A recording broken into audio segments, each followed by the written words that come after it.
E nessa internacionalização que você trabalha entre Brasil e agora nos Estados Unidos, como é que você vê a diferença das práticas da advocacia aqui e lá, e como é que essa internacionalização você consegue importar o seu background aqui no Brasil para poder aplicar numa empresa, num cliente que você trabalha lá nos Estados Unidos? Tem muita diferença nessa prática do dia a dia do escritório de advocacia lá para cá? O que isso contribuiu, assim, a sua experiência profissional prévia na sua internacionalização? Cara, eu trabalhei sempre com direito corporativo, né? Minha vida inteira. Tive uns 6 meses de estágio que eu trabalhei com contencioso, mas eu sempre trabalhei com direito corporativo. E direito corporativo, mal ou bem, você tem muita influência americana já, de contrato, de modo de deal. Você vai fazer um M&A, geralmente você tem uma empresa gringa do outro lado, um banco que se não for gringo de fato, tem alguma coisa, a holding tá nos Estados Unidos.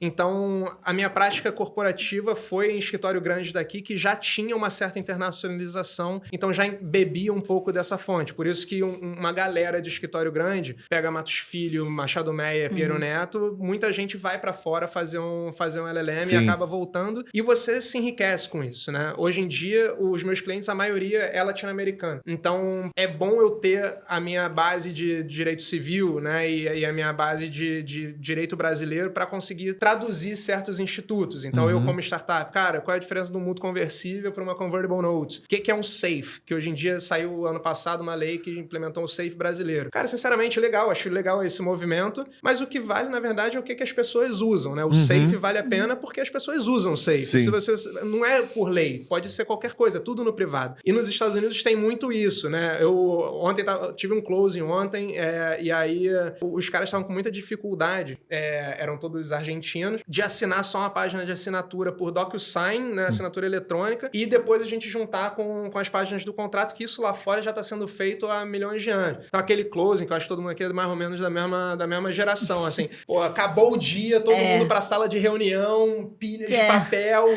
e rubrica em cada página. Fica assim, ó. Agora dura exatamente 5 minutos. Exato. Agora 5 minutos, você troca páginas de assinatura. Isso eu percebi como vindo muito de influência gringa também. Então, cara, é tudo gente, tudo na confiança. Cara, como é que eu vou garantir que o cara não trocou uma página daquele PDF? Garantir 100%, talvez você não vá, mas isso nem veio pra cabeça deles, né? Essa possibilidade. Aqui já é diferente.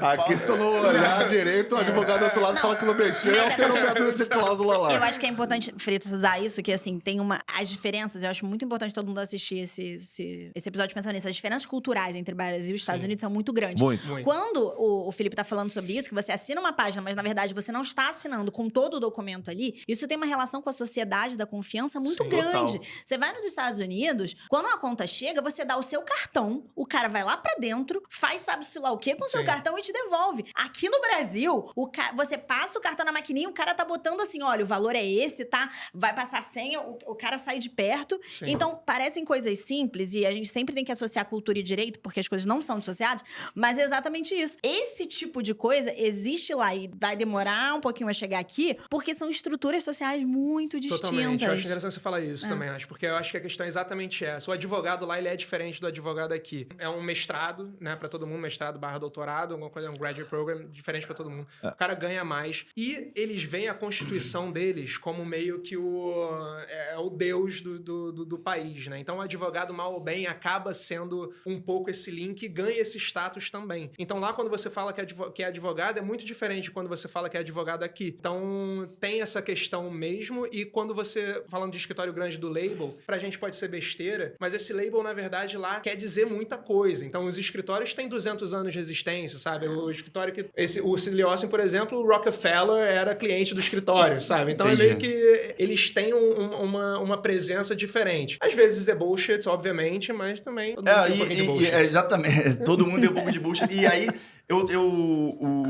essa questão da glamorização, que pode entrar um pouco do cenário do bullshit, acaba sendo uma questão, acho que, relevante, porque eu, por exemplo, eu achava que, na verdade, a primeira coisa que eu queria fazer era a Polícia Federal. Depois eu vi que realmente não é a minha. E aí depois eu entrei muito nessa vibe que você viveu, né? Do glamour, né? Do que a gente brinca, do café ruim com o bagel duro da rua pra trabalhar. Porque ainda é frio, né? Então você ainda Ainda pode é ficar bem frio. vestido, né? Você ainda pode ficar Exatamente. chique, elegante. Cara, quando você teve esse estalo que falou, cara, não era o que eu imaginava, tipo, da glamorização, tipo, ou você já sabia, foi brifado antes de você entrar nesse mundo, ou você viu na marra que não era exatamente essa Hollywood toda? Eu, pra ser muito sincero, eu fico me convencendo que essa glamorização até hoje E você é acha que- questão de sobrevivência. Eu acho que os advogados, em geral, até hoje fazem isso, é assim, na Advogados, média.